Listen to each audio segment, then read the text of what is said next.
puso, Jessica Soho. 23 million followers na po tayo sa Facebook. Maraming salamat sa inyo.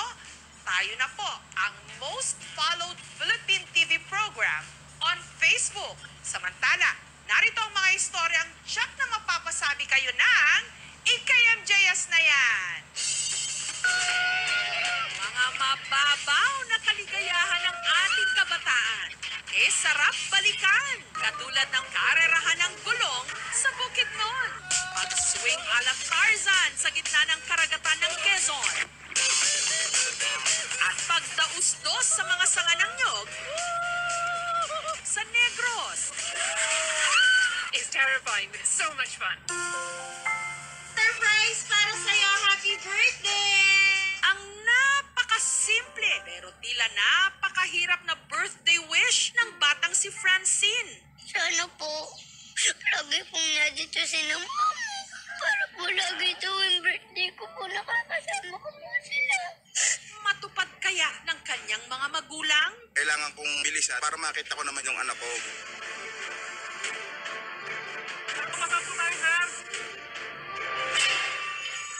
Ang wholesome na content creator mapangahas na sa kanyang mga video for sale online. Do you show everything? You sell the videos? Mapapanood mo lahat ng content na pinupost ko. It pays good. Totoo ba na kumita ka ng 100,000 sa isang gabi lang? Buto ng mga ninuno ng mga elepante, kung tawagin stegodon, na hukay ng magsasaka sa Cagayan. Kung unang tingin mo palang bato, pero nung kinuha ko tapos nakakaraan nilinisan, ay isa nga siyang fossil. Sa itsura ng molar, laking possibility na Sa offer ko 300,000. May iniwanan, may babalikan. Ang kwento ni Nanay Norma. Malaman ko may babae pa pala siyang iba. Ako yung nasaktan. Kahit ilang dekada na, naiisip ko pa rin siya. Ang tanong nila sa akin ito, sakali kayang babalik uli sa atin, tanggapin mo pa kaya? Pangontraburyong ng mga chikiting.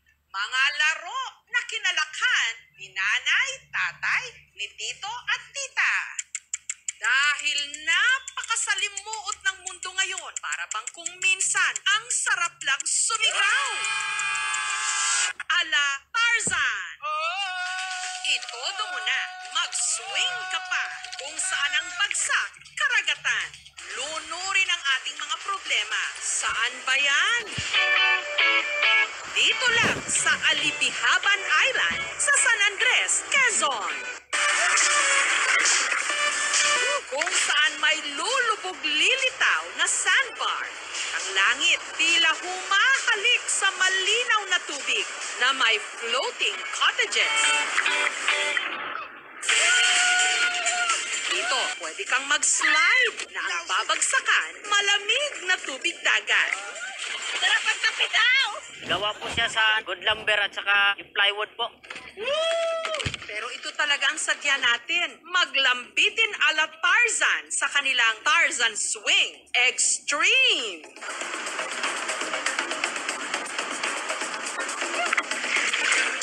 Ang Tarzan Swing may taas na 12 feet, gawa sa lubid at kawayan. At para sa mga hindi marunong lumangoy, may ipinasusuot silang life vest. Tinisting po namin, mayroon naman pong nagbabantay na lifeguard. Sige nga, dito na natin isigaw at lunurin ang lahat ng ating mga kinikimkim. Nakakalula pa ng una pero sulit naman. Enjoy naman po pag nakakatalo na. Ang renta sa kanilang floating cottages, 200 pesos kada oras. Mga residente pa lang po muna ang pinapayagan namin na bumisita po sa isla. Kung sakasakali po na maging okay na po yung ating sitwasyon ngayon, iniimbitahan po namin kayo na pumasyal po. Ngayong malimit tayong nasa loob ng bahay dahil pandemic. Ang mga taga Quezon sa Bukidnon, madalas umiikot ang mga imahinasyon sa panahong malaya pa silang nakapaglalaro ng ganito.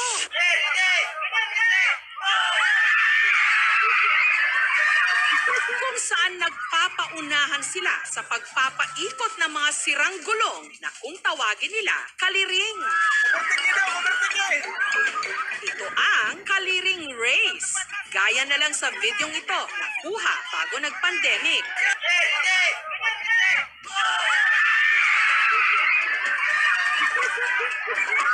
Ang mga bagets, beast mode dahil may premyo sa mananalo. Yung first, 100, yung second, 80, at saka yung third, 50. Sa gustuhang manalo, ang batang ito sumubsob na sa putika.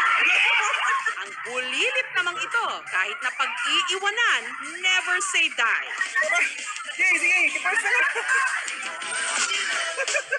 Ang mga nangunguna sa karera, ang magkaibigang Nathaniel at Michael.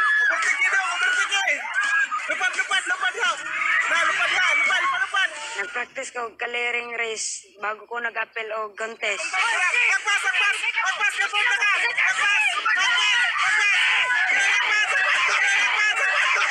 Nagamit ako ang ligid na wala nagigamit akong papa. Sino kaya sa kanila ang magwawagi? Liblib na purok ang Barangay Santa Cruz. Habal-habal ang gamit nila sa transportasyon. Kaya nagkalat dito ang mga sirang gulong na kanilang pinaglalaruan. Elementary pa po ako, ginagamit ko na yung clearing race, kaya yun ang pinalaro ko sa kanila. Para maitulak at makontrol ang mga kaliring, ginagamitan nila ito ng tapalodo, gawa sa sanga ng kahoy, na pinakuan ng ginupit na plastik na bote.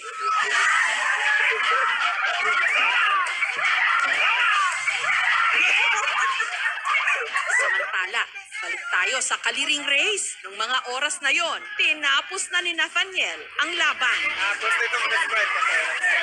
Primero na ko tong apel o karingles. First time po na ko to, nadula niya ako na champion. Nalipay ko, pagkadaw na ko clearing race, 100. Gipait lang na akong makaon.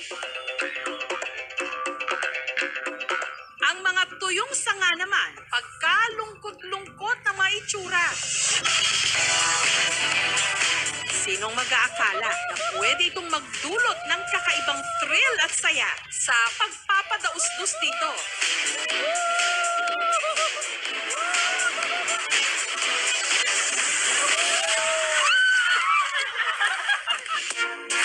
Isa ito sa tampok sa nature park na ito sa Santa Catalina, Negros Oriental, kung saan ang 600 piraso ng sanga ng nyog pinagdugtong-dugtong na parang riles.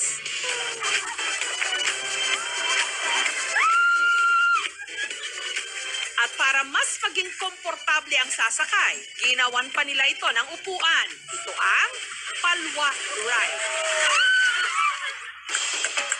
Inabot daw sila ng 3. Di ba ang sarap mag-level up? That's why I moved up to Semi Crema White Coffee. May creamy aroma at foamy crema. Para sa akin, only Semi Crema White Coffee. Crema sarap na level up. Free shipping voucher! 3 araw sa pagbuo ng riles na may habang 200 feet. Hanggang 2 buwan.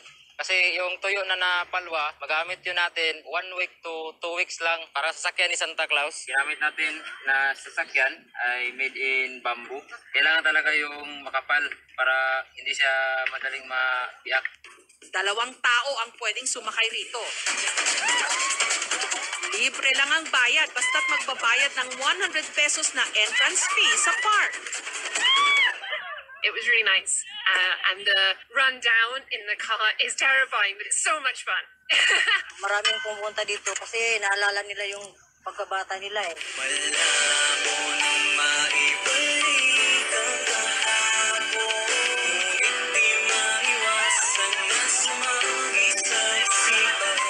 Kahit gaano pa kalakas tayong magsisigaw.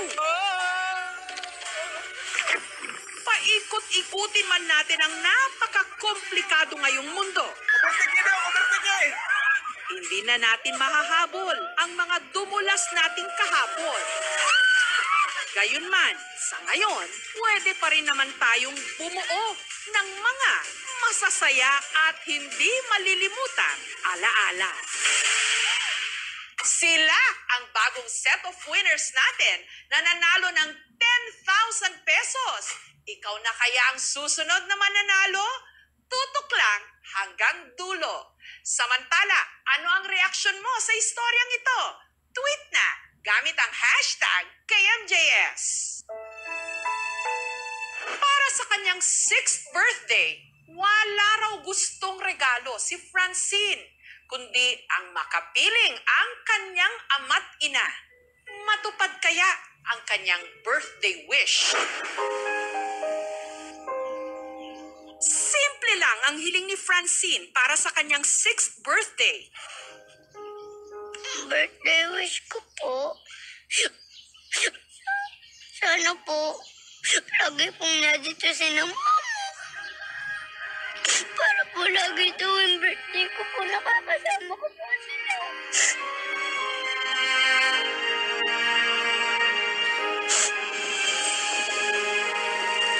Pero ang kanyang Daddy Francis at Mama Jenny nagtatrabaho sa Maynila, malayo sa kanilang bayan sa Quezon. Baka sa birthday mo, hindi kami makauwi gawa ng nag-lockdown nga. Anong araw po para po kay Francis po?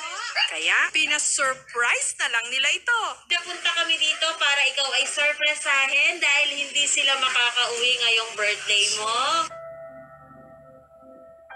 Balloons para sa'yo! Happy birthday! Meron din silang pinadalang chocolate para sa'yo.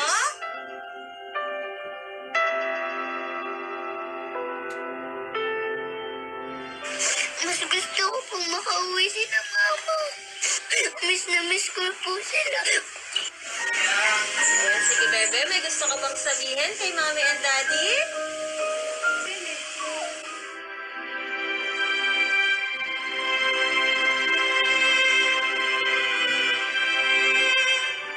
Miss na daw kami. Naiyak na lang ako. Dahil po napakasakit sa kalooban ko. Mas masaya sana ako, Daddy, kung narito ka. Sabi niya sa akin, kaya sumama yung aking loob. Kaya ang mag-asawa nagdesisyong humabol sa birthday party ng kanilang anak. Ang tanong, aabot pa kaya sila? Pwede ko makita yung ID, sir?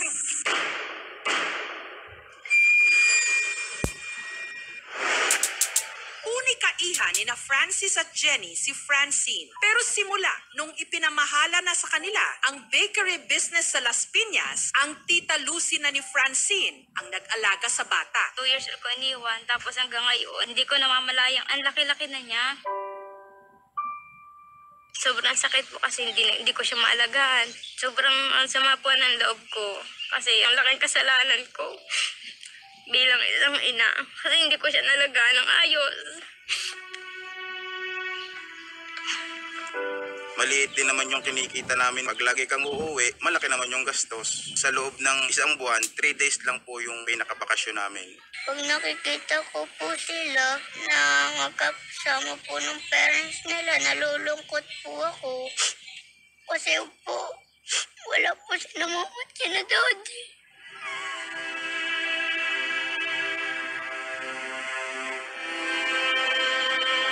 Bali nararamdaman po namin ay lungkot kasi malayo po siya sa amin.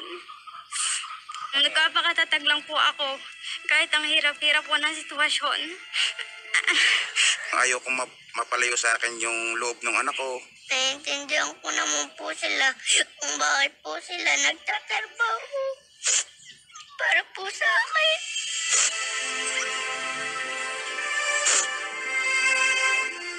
Sa video call na lang daw sila nagkakamustahan. Kumain ka na. Opo. Ano yung sinasabi mo sa video call? Uuwi na po kayo kasi po miss ko na po kayo.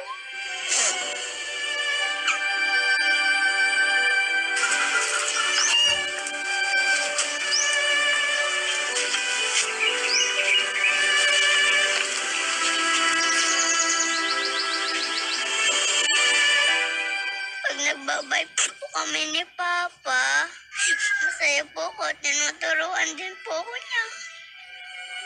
Eh ngayon, yung kanyang bike, pasira-sira na. Pag niyaya ko po yung tips ni Daddy at ni Mama, kala ko po, laging katabi ko si na Mama. Hanggang nalalapit na nga ang 6th birthday ni Francine. Sinabi ko sa kanya na baka sa birthday mo hindi kami makauwi gawa ng nag-lockdown, baka hindi kami padaanin sa mga checkpoint. Malungkot po. Kasi po, hindi po sila dadating.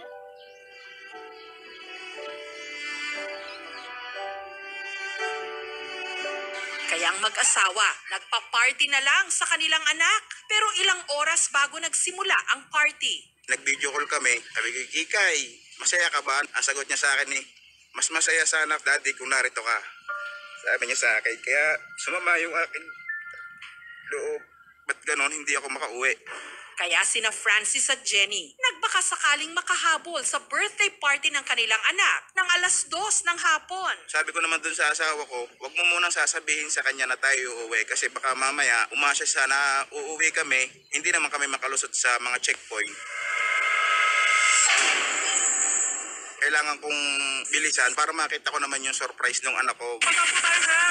Opo, Sir Yaya. Pwede po makita yung ID, sir. Ito po. Samantala, pasado 1:00 na ng hapon, dumating na ang party organizer. Surprise para sa'yo! Happy birthday! Merong mga espesyal na tao na pinapunta kami dito para ikaw ay sorpresahin dahil hindi sila makakauwi ngayong birthday mo. Sa pamamagitan nitong dala namin, gusto nilang iparamdam sa'yo kung gaano kanila kamahal. Ramdam na namin sa kanya yung namimiss niya na yung parents niya. Bilang nanay din kami, kawawa naman talaga tong batang to kasi wala yung nanay at tatay niya sa tabi niya. Happy birthday! May binigay po sa akin yung babae na lobo at chocolate. Mas gusto ko pong makauwi si na mama. At binasa na ang sulat mula sa kanyang daddy at mama. Happy 6th birthday sa napakalambing at mabait naming baby Kikay. Huwag isipin hindi ka namin mahal. Busy lang ang mama at daddy. Sorry naman kung nawawalan kami ng time sa'yo. Makakabawi din kami sa pagkukulang namin na hindi ka namin nakasama. Mahal na mahal ka namin ni daddy again. Happy birthday sa nag-iisa naming prinsesa. We love you, Bunso!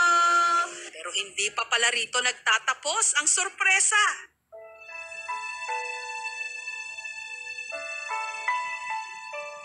Dahil ang kanyang daddy Francis at mama Jenny, heto na! Ayan, bebe, lapit ka kay mami at kay daddy mo.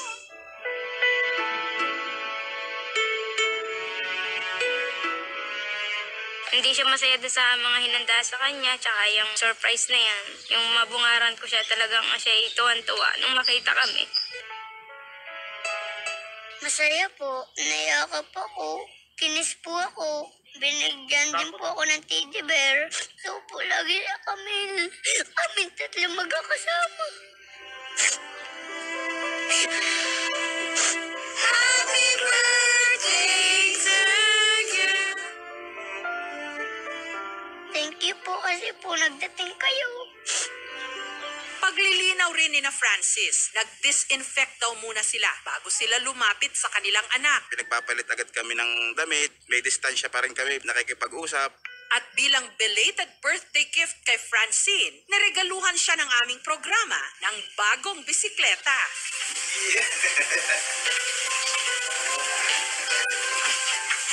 Salamat po kay mama at kay daddy. Mahal na mahal ko po sila.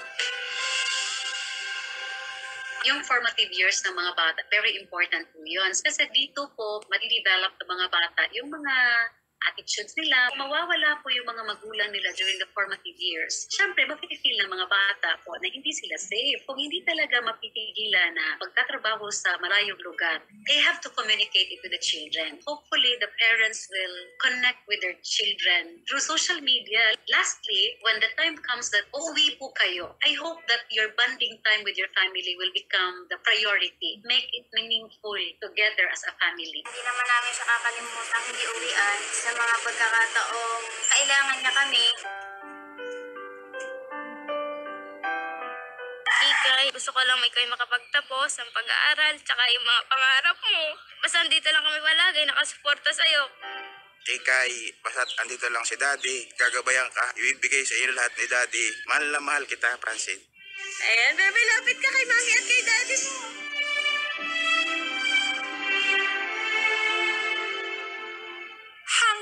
kaya.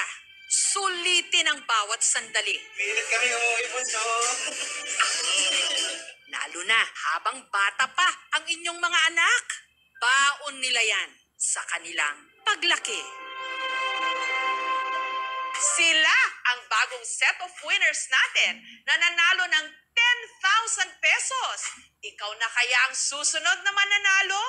Tutok lang hanggang dulo. Samantala, ano ang reaksyon mo sa istoryang ito? Tweet na gamit ang hashtag KMJS. Umibig sa maling panahon, pero bago raw siya husgahan, pakinggan muna ang kanyang buong kwento. Sampalan, sigawan, at meron pang sabunutan. Hindi po ito eksena sa teleserye. Sa halip, true-to-life komprontahan sa pagitan ng legal wife at imano ng other woman. Ang 60 anyos na si Nanay Norma, relate na relate daw sa ganitong mga eskandalo. Siya rin daw kasi pinagtaksilan. Malamang kung may babae pa pala siyang iba, parang ako yung nasaktan, ako yung nagselos. At iniwan din daw siya nito. Hanggang kamakailan lang, ang mga anak ni Nanay Norma, meron daw sa kanyang sorpresa. At pagkatanggal ng kanyang piring, nasa harapan na ni Nanay Norma ang lalaking iniwan siya para ipagpalit sa iba. Mahigit 40 taon na ang nakakaraan. Pero aming napag-alaman na si Nanay Norma, hindi rin pala ang original wife. Siya ang number 2 na iniwan para kay number 3. Oo, yan. Kabit na nga lang ako. Pulso ng damdamin, nahulog na kasi ang loob ko. Nasaan na ang legal wife? Ano ang nangyari sa ipinalit kay Nanay Norma? Higit sa lahat, tatanggapin ba ni Nanay Norma ang lalaking minsan nang nangwasak ng kanyang puso?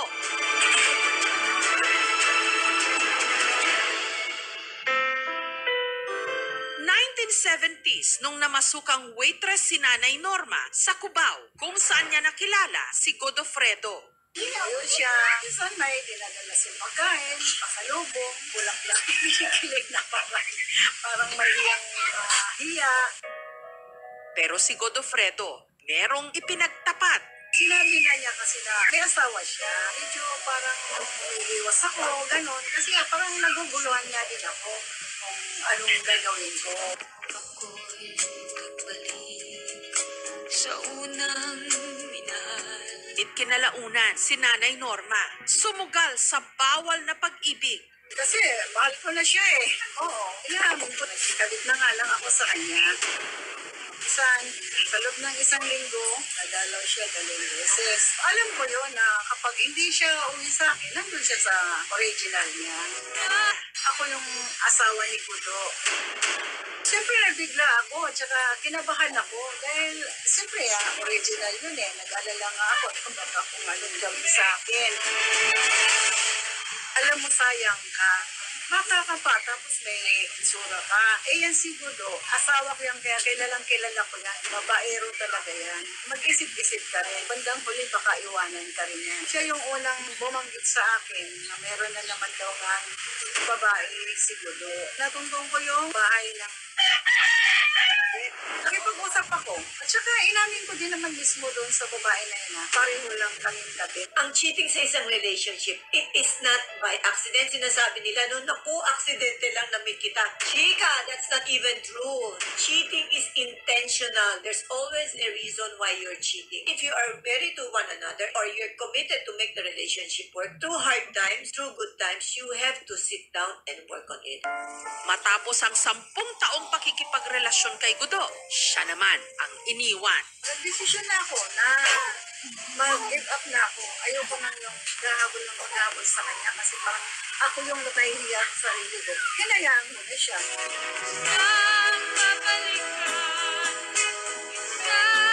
Mabuhay ko ng mga anak ko. Wala naman daw siyang itinago sa kanila. Totoo niyang Kasi ang tatay ko talaga, merong asawa. Naging pangalawang pamilya lang tayo. Lagi akong nangangarap, sana may tatay ko po. Kasi naingit ako sa mga pinsan ko, tsaka sa mga kalaro ko. Lahat sila may tatay. Ang hinahanap nilang ama, narito lang, Quezon City, ang ngayon 69 anyos na si Godofredo Doliente. Aminado si Tatay Godo, babaero siya noon. Nagtaksil sa kanyang number 1, pati na sa kanyang number 2. Hindi lang ako puwi sa kanya. Dito naman ako nagpipilimin sa pangatlo. Matagal na rin daw nakipagkalas si Tatay Godo sa iba pa niyang mga nakarelasyon. Nakala ko sa feeling nila kasi nagbatangas na ako noon panahon na yun, mga late 90s. At sa kanyang pagtanda, nakonsensya siya sa kanyang pagkukulang. Kaya maski sa tunay kong pamilya, hindi ko naman ibigay lahat sa kanila yung talagang para sa kanila. Ganon din sa mga naging anak ko sa labas. Nagbagong buhay na raw siya. Inayos din pati ang relasyon sa legal niyang asawa. Hiningin ko na rin ng kapatawaran sa Panginoon. Kaya natigil naman ako ng mga ganyang gawain. Pero ang legal wife ni Tatay Godo, Nitong 2010, nagkaroon siya ng diabetes. Na-apekto ng kanyang kidney. Umano siya after 11 years. Isang ilang buwan, sa pahintulot na rin ang mga anak ni Tatay Godo sa una niyang pamilya, hinanap niya ang mga anak niya kay Nanay Norma. Ito namang anak ko, sabi niya ba, mag-Facebook ka na, para makontak kaya na-search ko rin itong mga anak ko na. May nag-friend request, nakalagay, Godofredo Doliente. Siya ka. Dito na sila nagkapaliwanagan at nagkapatawaran. Sabi ko, ano kaya i-surprise natin si Mama? Sigurado magugulat yun kasi niwala sa hinagap niya na magpapakita ka pa. At nito lang March 14, makalipas ang 41 taon, aba, si Tatay Godo nagbabalik. Ma, kung sakali kayang babalik ulit sa atin yung tatay na doon nila, tanggapin mo pa kaya? Okay na? Pinaupo ko na si Mama. Tinalian ko na yung mata niya. Sinenyasan ko na yung mga kasampot ko, yung mga anak ko na tawagin na si Daddy. Hello. Ano mo, Lo? Sabi kasi, sinapan din ako, yung gabang kasi, siyempre may atraso ako. Nung makita ko siya, talagang halos patakbo kong yakapin siya. Naasiwa ako. Matanggap pa kaya ni Nanay Norma ang lalaking minsang nagtaksil at nang iwan sa kanya? Tinanggap ko na siya. Kahit ilang dekada na naiisip ko pa rin siya, mahal ko pa rin siya. Kabalikan at nagsasama na ngayon sina Nanay Norma at Tatay Godo. Sinabi na niya sa akin na wala namang problema. Yung dalawang anak ko na lalaki, okay naman sila. Para naman sa mga magtataas ng kilay sa kanilang sitwasyon ngayon at sa kanilang mga naging desisyon, Wala akong pakialam to. Buhay ko to eh. Bakit ko sila i-claim? Ang mahalaga, ito kami eh. Masaya kami. Sa yung plano siya. Sana tanggapin Oo, niya. tatanggapin ko siya kasi mahal ko din naman siya eh. bilang respeto na rin sa alaala ng yumaong asawa ni Tatay Godo, meron siyang mensahe. Muna matagal mo na akong tinatawad. Malugod nila akong tinanggap. Pasalamat din naman ako kasi sa lahat ng nangyayari, ito ako ngayon masaya na. Pangako ko sa kanya, I'll never bring her again to the kingdom of pain and displeasure. Totoo na to, mamahalin ko siya habang I love you. If you cheat, nakikita ng mga bata yan eh. Lalaki sila, not trusting people. Nahihiya sila eh. Meron tayong bata. Kakasala, hinihingan nila ng kapatawaran. Hindi rin nila lubos inasahan na makalipas ang mahabang panahon. Ngayon lang sila malayang magmamahalan na wala ng ibang natatapakan.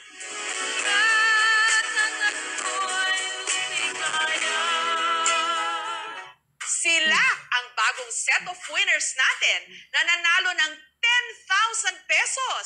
Ikaw na kaya ang susunod na mananalo?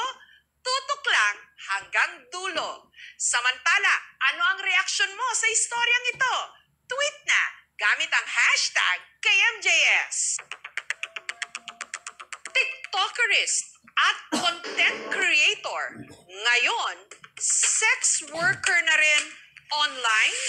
Ganito lang ang mga ipinupost niya noon, ang kanyang OOTDs o Outfit of the Day sa Instagram. Nagsusulong din ang women empowerment sa TikTok. Whenever you attack women who say men are trash, you are defending and siding with the rapists and women abusers. At pinopromote ang kanilang piercing business sa Twitter. Panaka-naka rin siyang nagpo-post ng mga thirst trap photos o yung mga larawang sexy. Pero nanatili pa rin siyang wholesome.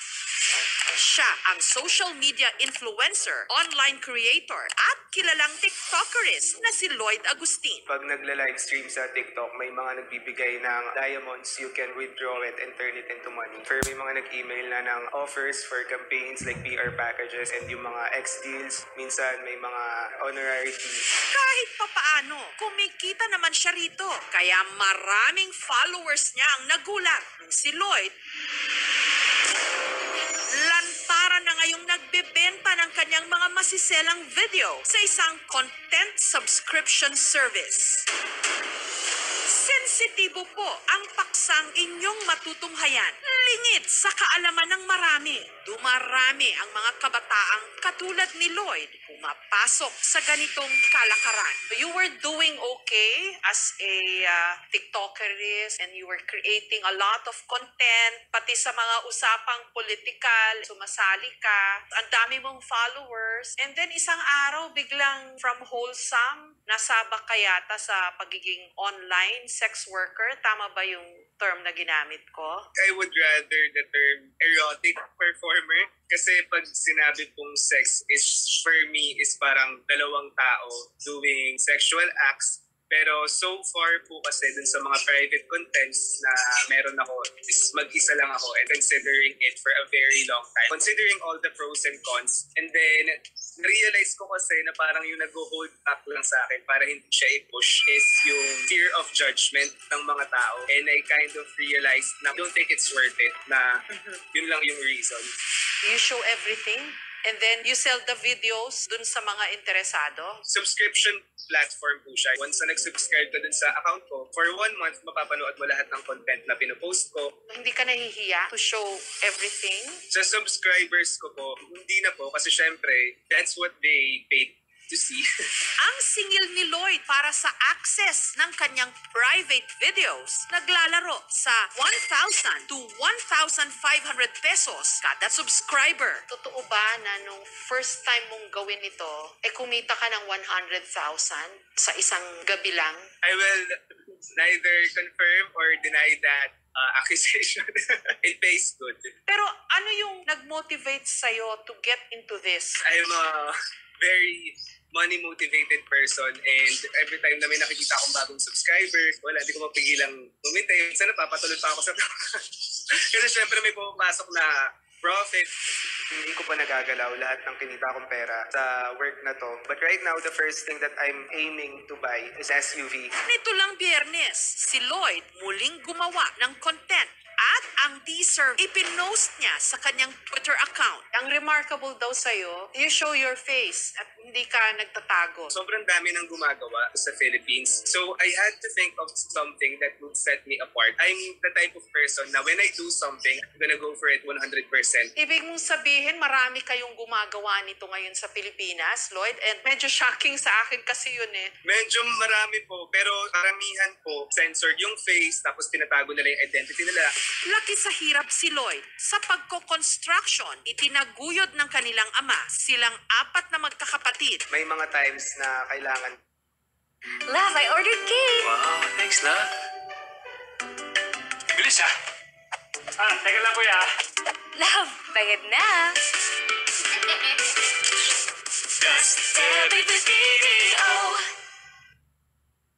Kailangan ko makikain sa kapitbahay. Pero I was so young at that time na hindi ko siya naiintindihan. Kaya pala ganun yung sitwasyon namin is because medyo mahirap kami. Unti-unti namang nakabangon kung ano-anong trabaho din yung pinasok ng dad ko. Sobrang instilled na sa akin yung idea na kailangan ko laging mag-strive for something bigger, something greater. Kaya laging nakakaisip ng paraan para mag-generate ng pera.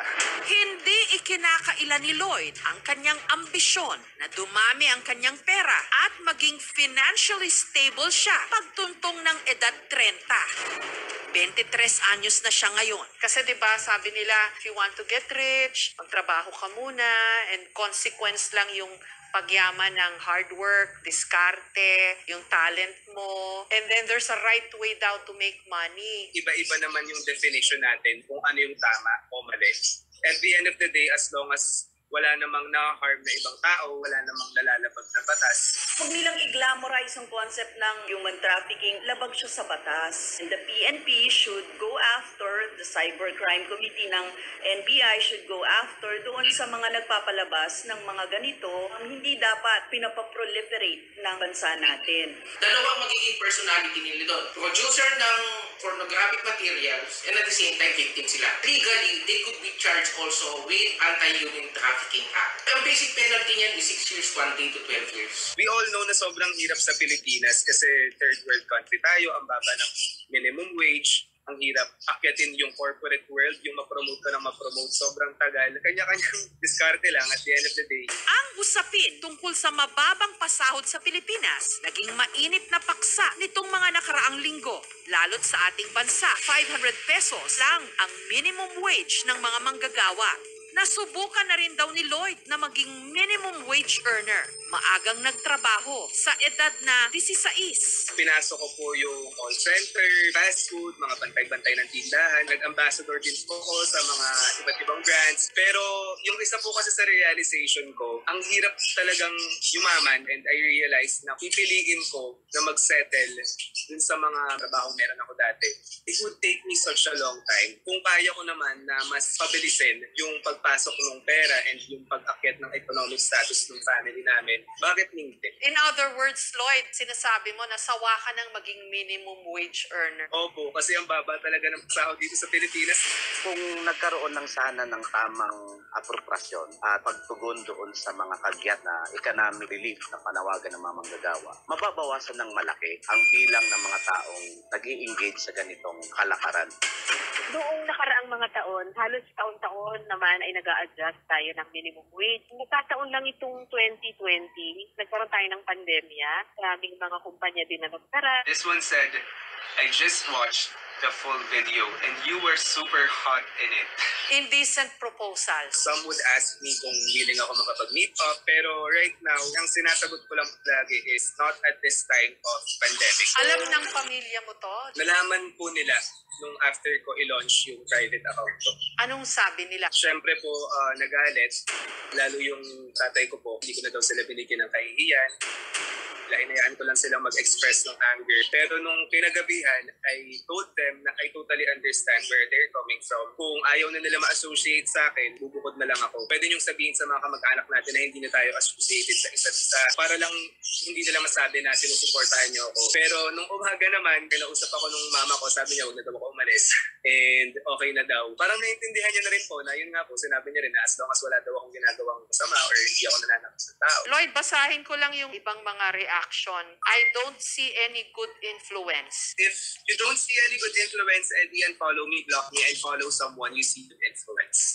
Money in exchange of your dignity and respect for oneself. Come on, there are more decent jobs out there. Something can be decent for you, but it can be indecent for other people and vice versa. Illegal pa rin po ang sex work sa Philippines. Sino po nagsabi?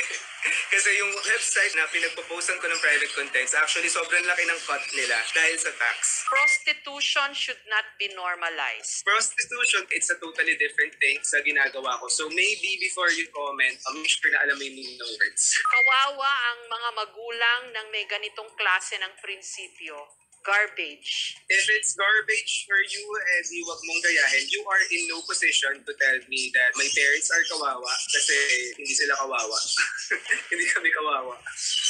Samantala, batid pa rin daw ni Lloyd ang kahalagahan ng edukasyon, kaya tuloy pa rin siya sa kanyang marketing management course. Yung eskwela mo, I understand graduating ka? My school is a state university. Very progressive naman po yung environment. And I don't think there is a rule in our student handbook na nagsasabi na bawal kami pumasok sa isang website for a subscription account. Sa kabilang banda, hindi maitatanging online man ang kalakaran. Napakamapanganib nito. We have to take into account kasi na maraming nawalan ng trabaho dahil karamihan ng mga industriya ay bagsak sa latang oportunidad ng karamihan. We also have to take into account na merong mga tinatawag na survivalist sex workers. Yung iba naman ay sex workers by choice.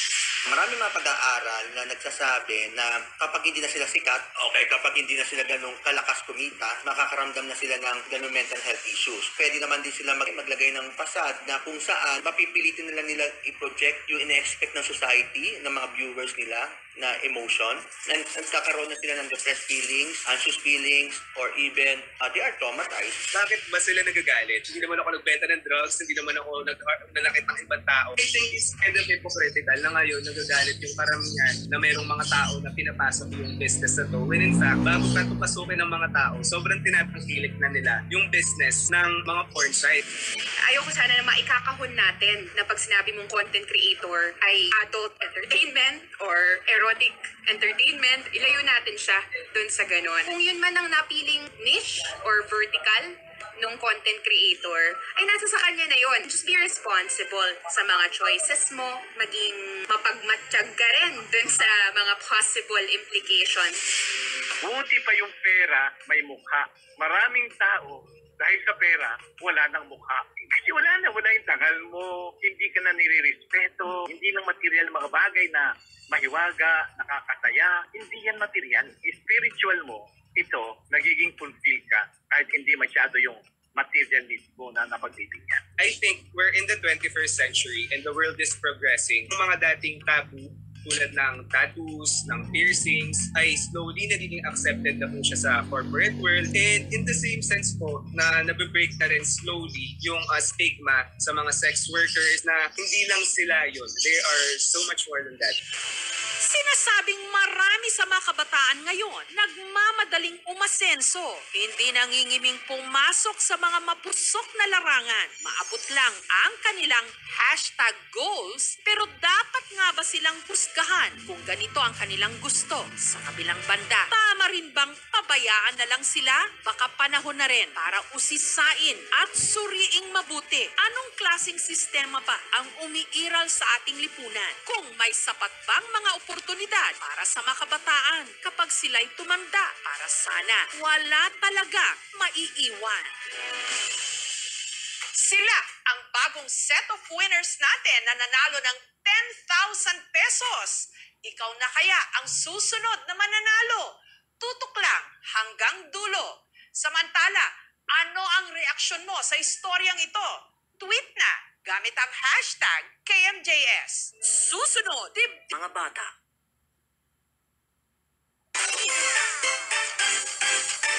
Tweet na #KMJS na. Stegodon ang tawag sa kanila. Mga ninuno raw ng elepante na gumala na sa Pilipinas noong pang-unang panahon. Nagbubungkal ng lupa kamakailan si Ross. Hindi niya tunay na pangalan nung may nakita siyang ekstraordinaryong bato. Kakaiba raw kasi ang pattern nito. Dalawang dangkal na para siyang balangay. Yung lining lang siya, sir. Mamamangha ka na talaga, kinuha ko agad. This is an elephant ivory. I found now the biggest. Kasama sa nahukay ni Ross, ang pinaniniwalaan niyang tusk o pangil na ang haba nasa higit 1 talampakan o 1 foot. Pinalot ko na siya kasi nadurog na siya. Ipinakita niya ito sa kanyang kaibigan at sa pagre-research nila sa internet, natuklasan nilang malaki ang pagkakahawig nito sa buto ng isang hayop na nabuhay sa mundo. 11 million years na ang nakakaraan. Ninuno ito ng mga elepante. Mas mahaba at patagilid ang tusks na umaabot hanggang 10 feet. Ang tawag dito, stegodon. Ang mga stegodon na buhay sa Africa, North America at ilang bahagi ng Asia. Kinukumpara din ito sa mga present day o mga modern elephants natin. Malamang sila din ay nag-swim across the seas para makarating sa ating mga island. Baka din nagkaubusan din ng pagkain or else meron talagang predator na malamang ay tinalo sila.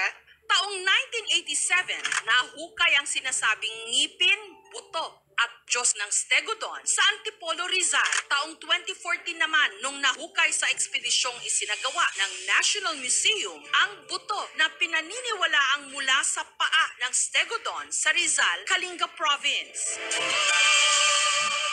Sa Museo de Oro naman, sa Cagayan de Oro, nakadisplay ang bahagi ng mga buto at tusk ng stegodon na nahukay sa bayan ng Lagindingan taong 2010. A landowner from Barangay Sinay discovered several bones and believe it to be prehistoric. I understand it's identified as Luzonensis. No? Sa amin naman, Mindanensis. It just means migration was widespread during the late Ice Age period. Ngunit sa naghahanap sa buong kalansay ng stegodon, makikita ito sa Gansu Provincial Museum sa Lanzhou, sa China. Samantala, mas lalong lumakas ang hinala ni Ross na sa stegodon ang kanyang hawak, lalo't sa kanila ring pagsisiyasat. Ang unang fossil ng stegodon na nadiskubre sa Pilipinas taong 1973, nahukay sa boundary ng mga probinsya ng Kalinga at Cagayan. Malapit sa lugar kung saan din daw natagpuan ni Ross ang mga bagong diskubring buto. See this one? It's an elephant. Kung sakali raw na mapatunayang sa stegodon nga ang kanyang nahukay, plano raw niya itong ibenta. Sa offer ko sa online, sir, inuwan ko siya ng 300,000. Sa black market daw kasi, umaabot sa 55,000 hanggang 275,000 pesos. Depende sa kondisyon. Kaya ang mga ganitong fossil, mainit sa mata ng mga kolektor na tulad ni Nilo, hindi niya tunay na pangalan. Nahilig ako sa pangungulekta ng fossil, para sa akin, mga hidden treasure na hindi na-appreciate ng mga tao. Yung nababasa ko sa libro, so totoo siya. Katunayan, meron si Nilo na fossilized megalodon shark tooth mula Quezon at Bohol, ammonite at trilobite fossil mula sa Japan, at woolly mammoth hair at tusk na nagmula raw sa Russia. Siguro ang i-offer ko $1,000 na halaga, so nasa 50,000 pesos siya. Ang gusto ko lang kasi magkaroon ako ng example, yung molar, tsaka yung dulo lang ng tusk. Kadalasang purpose ng fossil sa aming mga collector display. Bala ko siyang ipa-register sa National Museum as cultural properties. This is an elephant ivory. I found now the biggest. Kung sakaling maibenta ni Ross ang mga buto, maipapagamot na raw niya ang kanyang ama na may katarata. Pero na din nag-transact sa akin na nag-okay na yung buyer. Sila po yung mismong pupunta dito sa lokasyon ko. Dahil dito nga lang sa pandemya, hindi niya magawang mag-travel. Susunod! Fossils nga ba ng stegodon ang hawak ni Ross? Kumonsulta kami kay Dr. Alisa Peleo Alampay, paleontologist o eksperto sa pag-aaral ng fossils. It looks the same as the molars that we found also in Antipolo. Malaking possibility na isa nga ba itong bagong tuklas na yaman ng kasaysayan? priceless in the sense that fossils are... Susunod na! Ano kaya ang susunod na mangyayari? Tweet na gamit ang hashtag KMJS. At mamaya, anong tweet na? Hashtag KMJS na. Hindi inaasahan ng magsasakang si Ross na hindi lang mais ang makukuha niya sa tinataniman niyang lupa sa Cagayan, kundi mga buto at pangil na sa kanyang tingin galing sa ninuno ng elepante na nabuhay sa mundo milyon-milyong taon na ang nakakaraan. Ang stegodon. Sa offer ko sa online, sir, inuwan ko siya ng 300,000. Sa pamagitan ng ipinadala naming litrato at video, sinuri ito ni Dr. Alisa Peleo Alampay, paleontologist ng UP National Institute of Geological Sciences. Based on sa mga pictures na pinakita sa akin, malamang siya ay stegodon. Thus, the fact na merong kasamang task, lalo pang nagpapatibay na siya ay malamang member nga ng elephant family. The itsura ng molar, it looks the same as the molars that we found also in Antipolo. Priceless in the sense that fossils of this kind are quite difficult also to find. Pero paglilinaw niya, kinakailangan pang sumailalim ang sample sa samut-saring tests. Hindi ko pwedeng sabihin na for sure siya ay stegodon at siya ay fossil na nahanap kasi nga hindi ko naman siya nahawakan. Ang pinaka-importante ay makita ang specimen. Importante din yung makita yung pinanggalingan nitong mga fossils. Gayunman, paalala ng archaeologist mula sa National Museum of the Philippines na si Mylene Lising, ang fossils dapat itinu-turn over sa pamahalaan. Ang value ng mga archaeological finds ay hindi pang personal. Hindi ka pwedeng maghukay ng hindi ka sumasangguni sa National Museum of the Philippines. Kung may makita kayong mga ganyang mga buto, isang guni nyo kaagad sa National Museum. Keep ko na lang siya. May gusto mag-interest na pag-aralan. Hindi naman siguro ako magdadamot kasi sila yung nakakalam kung paano pa may contribute nga sa history of Pilipinas. This is an elephant ivory. Kung magkataon yan.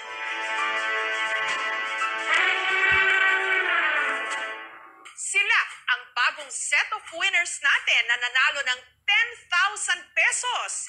Ikaw na kaya ang susunod na mananalo. Tutok lang hanggang dulo. Samantala, ano ang reaksyon mo sa istoryang ito? Tweet na gamit ang hashtag KMJS. Huwag na tayong dumagdag pa. Maging mabuti sa ating kapwa. Meron o ba kayong mga kwentong kakaiba, nakatutuwa, nakamamangha? KMJS na yan. Ipadala lamang po ang inyong story suggestions, kalakip ang mga video at litrato sa aming Facebook fan page. Hanggang sa susunod na linggo po, para sa isa na namang makabuluhang kwentuhan. Ako po ang inyong kapuso mo, Jessica Soho.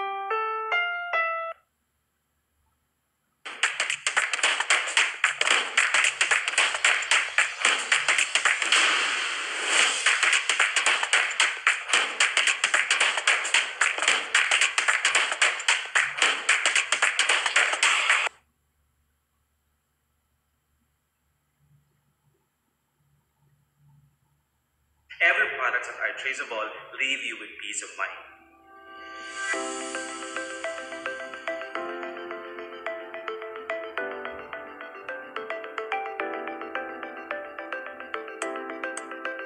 I was invited over to the Amway office in Makati and I totally love it. I thought, nakakabilib ang investments ng Amway sa entire system nito. To me, Amway is truly the best direct selling company with excellent products and a strong business plan. As an ABO, I'm really happy with the support that they give. They really do equip you with the tools you need to be successful in this business. Why do I choose Amway? Because I believe that with Amway, I can be a winner in life. Every C2 supplement product links to pure, safe, and effective, which are very important in matters about health. It helps a great deal in business too, because it validates that all the supplements and products are made of quality ingredients and produced to render results. Personally, I'm skeptic. Before buying any products, I make sure to check details on their packaging, from ingredients down to where the product was made. I take my time because it's important to me that I know what I consume or use on my body. Amway's traceability or C2 supplement stories satisfy that need for me. And I'm sure it's the same with my clients.